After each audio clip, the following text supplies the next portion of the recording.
При пари без пари, вака семејството Кукувалиеви го живее секојнов ден во оваа трошна куќе во Скопска керамидница. Цела година чекаат Министерството за финансии да им ги исплати парите од денационализација на имот во Кратовско, кој е наследство од родителите.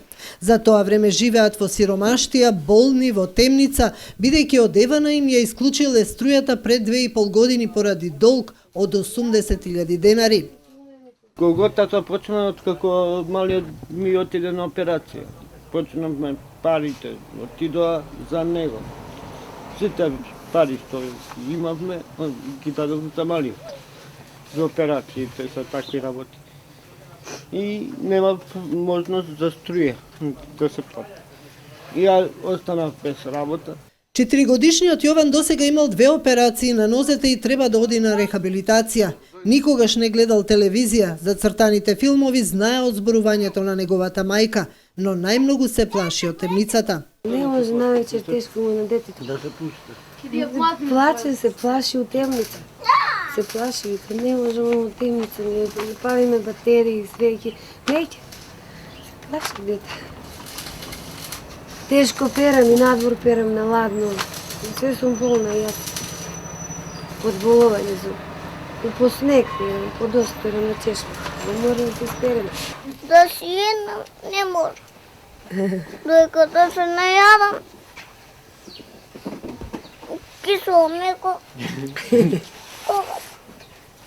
Митко е стечаец од Охис. Пред 1 година лекарите одвај се согласиле да го оперираат бидејќи немал сини картони. Славица е диабетичар на инсулин. Незината мала плата ја трошат на лекови и да ги вратат долговите. Од Евана не им дозволиле да ја плата струјата на рати, бидејќи е на име на неговиот покоен татко.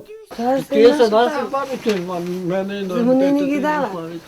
Не наде се, денеска наде се. Утре ќе се заврши, ќе стигнат парите да исплатиме дугови, нема уште ништо. Бевме еднаш тамо, ќе го решиме предметот и кажав на таа службеничката, побрзо молим те плачат, побрзо молим те, викам, немаме струја дома, викам, со болен човек, Митко не беше уште опериран, да му купим чиревите.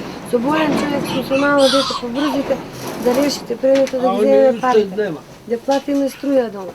Не можеме без струја. Све не се расипа. И фрижидери, и шпорет, и телевизори, и све се расипа, нема ништо. Заплеткано во лавиринтите на системот, додека чекаат државата да им ги врати парите, ова македонско семејство во срцето на метрополата живее како во 19-тиот век. Во нивните заробени пари лежи и решението на нивниот проблем, да го платат долгот кон Евана и да обезбедат подобри услови за живот на нивниот син.